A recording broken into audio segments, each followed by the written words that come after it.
जगत में प्रत्येक व्यक्ति को किसी ना किसी प्रकार की निर्बलता अवश्य होती है। जैसे कोई बहुत तेजी से दौड़ नहीं पाता तो कोई अधिक भार नहीं उठा पाता, कोई असाध्य रोग से पीड़ित रहता है तो कोई पढ़े हुए पाठों को स्मरण में नहीं रख पाता। ऐसे अनेकों उदाहरण और भी हैं।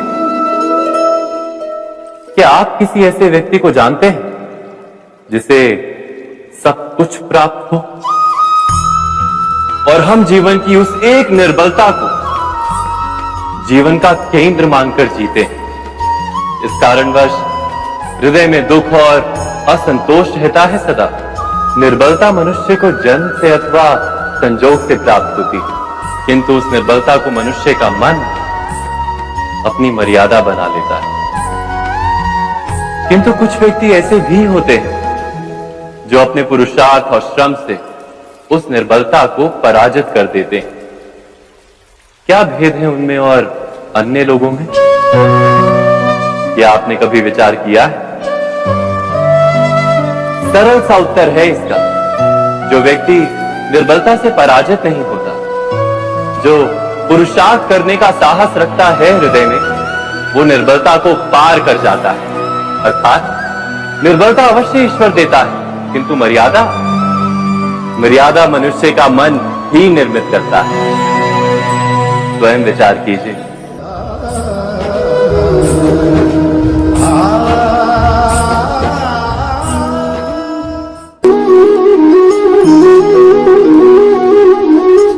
भविष्य का दूसरा नाम है संघर्ष।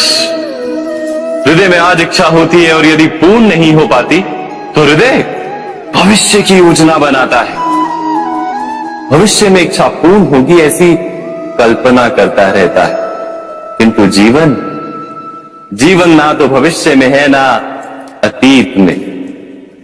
जीवन तो इस क्षण का नाम, अर्थात इस क्षण का अनुभव ही जीवन का अनुभव। पर हम ये जानते हुए भी इतना सा सत्य समझ नहीं पाते। या तो हम बीते हुए समय के स्मरणों को घेर कर बैठे रहते, या फिर आने वाले समय के लिए हम योजनाएं बनाते रहते हैं और जीवन जीवन बीत जाता है। एक सत्य यदि हम हृदय में उतार लें कि ना हम भविष्य देख सकते हैं, ना ही भविष्य निर्मित कर सकते हैं, हम तो केवल धैर्य और साहस के साथ भविष्य को आलिंगन दे सकते हैं, स्वागत कर सकते हैं भविष्य का। तो क्या जीवन का हर पल जीवन से नहीं भर जाएगा? स्वयं विचार कीजिए।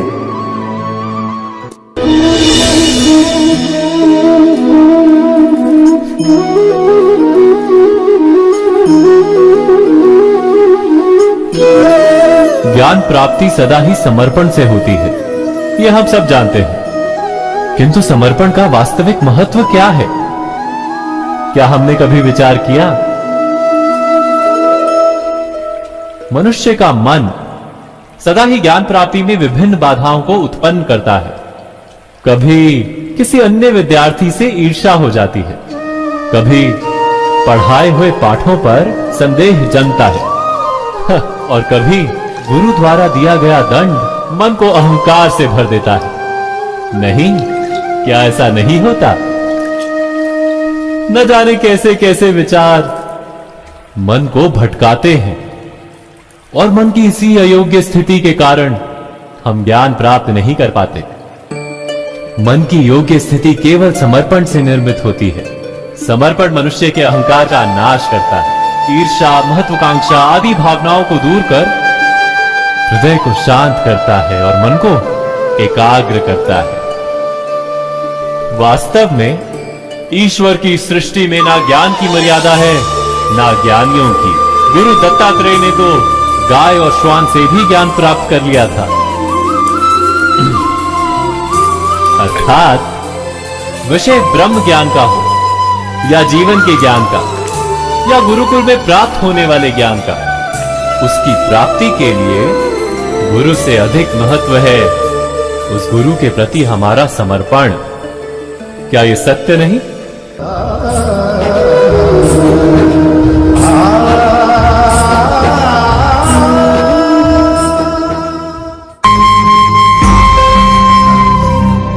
प्रत्येक मनुष्य के जीवन में ऐसा क्षण अवश्य आता है जब सारे स्वप्न, सारी आशाएं, सारे दृश्य ध्वस्त हो जाते हैं। जीवन के सारे आयोजन ही बिखर जाते हैं। एक और धर्म होता है और दूसरी ओर सुख। इसी को धर्म संकट कहते हैं। जब धर्म का वहन ही संकट हो और धर्म का त्याग ही सुख हो। विचार कीजिए, कभी किसी स्वजन के विरुद्ध सत्य बोलने का अवसर प्राप्त हो जाता है, कभी ठीक दरिद्रता के समय सरलता से चोरी करने का मार्ग प्राप्त हो जाता है, कभी किसी शक्तिशाली राजनेता या राजा के कर्मचारी का अधर्म प्रकट हो जाता है। सबके जीवन में ऐसी घटना बनती ही रहती है। अधिकतर लोग ऐसे किसी क्षण को धर्म संकट के रूप में जान ही नहीं पाते। हमें किसी प्रकार के संघर्ष का अनुभव ही नहीं होता। सहजता से सुख की ओर खींचे चले जाते हैं, जैसे मक्खी गुड़ की ओर खींची चली जाती। वास्तव में धर्म संकट का क्षण ईश्वर के निकट जाने का क्षण होता है। यदि हम संघर्षों से भयभीत ना, सुख की ओर आकर्षित ना, अपने धर्म पर दृढ़ रहे, तो ईश्वर का साक्षात्कार दूर नहीं।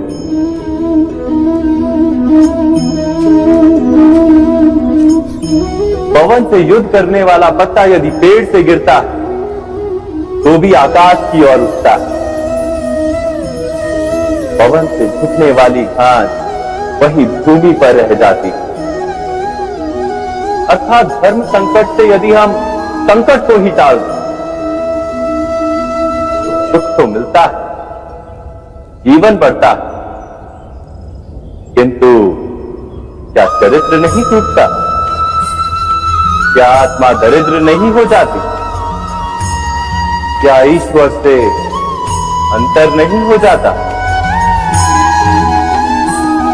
स्वयं विचार कीजिए। दो व्यक्ति जब निकट आते हैं तो एक दूसरे के लिए सीमाएं और मर्यादाएं निर्मित करने का प्रयत्न अवश्य करते हैं। हम यदि सारे संबंधों पर विचार करें तो देखेंगे कि इन सारे संबंधों का आधार यही सीमाएं हैं जो हम दूसरों के लिए निर्मित करते हैं। और यदि अनजाने में भी कोई अन्य व्यक्ति इन सीमाओं को तोड़ता है तो उसी क्षण हमारा हृदय क्रोध से भर जाता है। इन सीमाओं का वास्तविक रूप क्या है? क्या हमने कभी विचार किया? सीमाओं के द्वारा हम दूसरे व्यक्ति को निर्णय करने की अनुमति नहीं देते। अपना निर्णय उस व्यक्ति पर थोपते हैं, अर्थात किसी की स्वतंत्रता का अस्वीकार करते हैं। और जब स्वतंत्रता का अस्वीकार किया जाता है तो उसका हृदय दुख से भर जाता है। और जब वो सीमाओं को तोड़ता है तो हमारा हृदय क्रोध से भर जाता है। क्या ऐसा नहीं होता?